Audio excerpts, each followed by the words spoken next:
માએ ખોળામાંથી નથી ઉતાર્યા, તમે માના ખોળામાંથી ઉતરી ગયા છો. તમે બધા ભટકો છો, તમે કઈ ગોતવા નીકળ્યા છો, તમે ગોતો છો સુખ. સુખ આ ધરતીઓ પર સુખ સજ નહીં.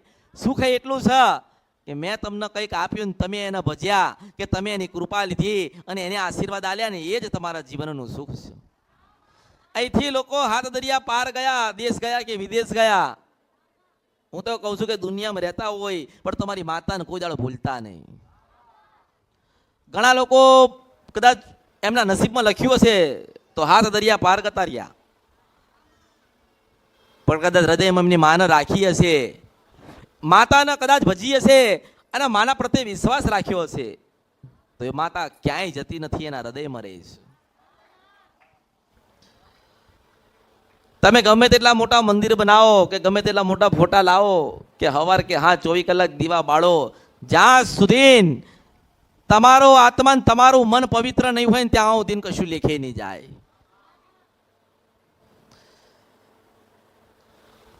આ ધરતીઓ પર કોઈ મનુષ્ય સંપૂર્ણ જ્ઞાની નથી અને સંપૂર્ણ સુખી નથી. એના જીવનમાં કંઈક ને કંઈક દુઃખ તો ભગવાને મૂક્યા છે.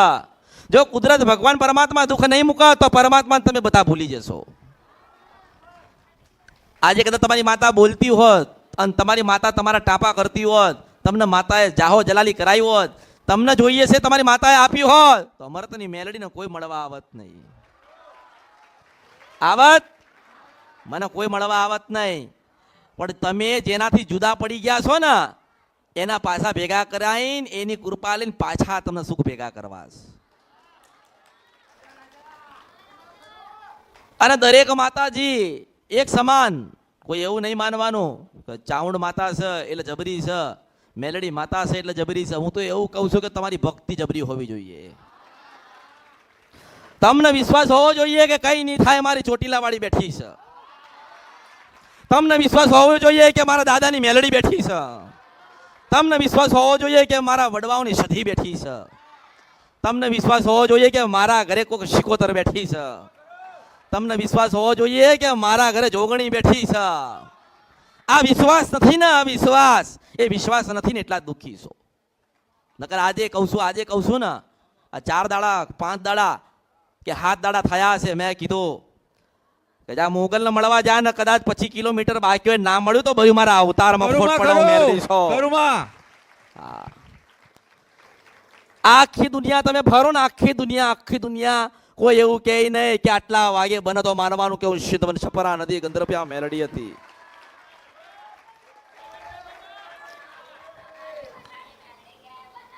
અને હેડો મેં તો કહી દીધું, મેં તો એ પરિવારને કહી દીધું તો કે જા તારી ગુનાન તારી ભૂલ થઈ છે.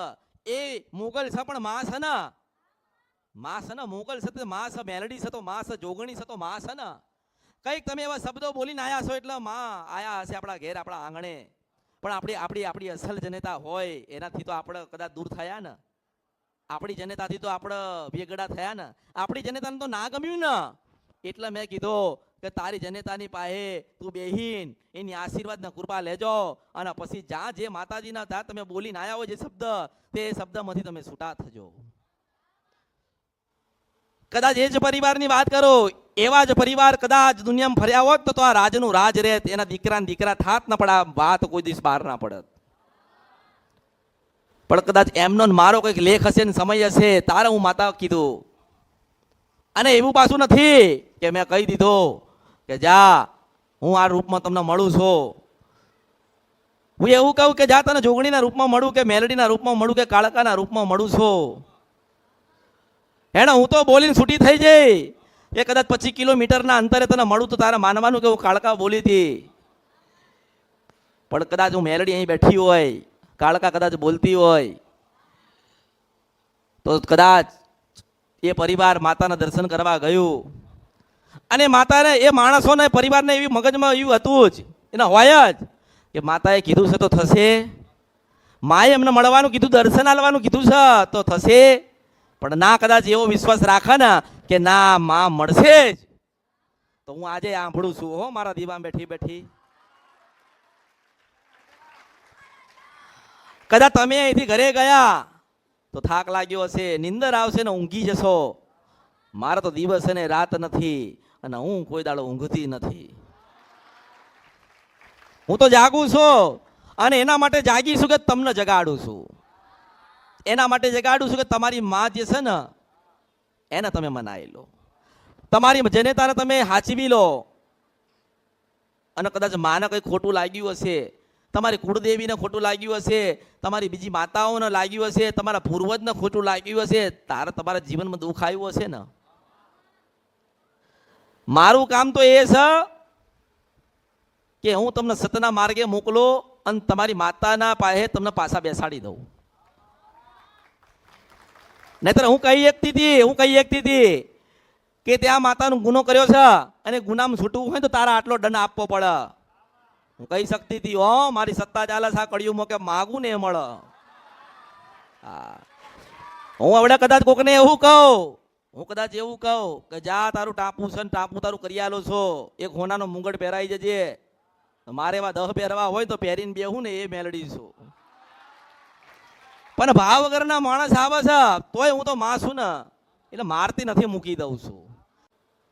સાચી સમજણ ને સાચું જ્ઞાન નથી એટલે માણસ આજ દુઃખી છે. તમને એવી ખબર નથી કે માતા મળે છે. હો, તમને કોઈને ખબર હતી કે માતા ખરેખર મળે છે? ના, હું આજે ભેટી થઉં છું, મારું ભજન કરવા વાળા નથી. ને હું એવું કહું છું કે ઘરે ઘરે એક દીકરી ને દીકરો એવો હોવો જોઈએ જે 12 થી 4 નું ભજન કરે. અને હું વચનબંધ મેલડી છું કે તમે ભજન કરો, 17 દાડાનું 18મા દિવસે આવીને ઊભી રહું તો માનવાનું કે હું મેલડી બોલી હતી. હા.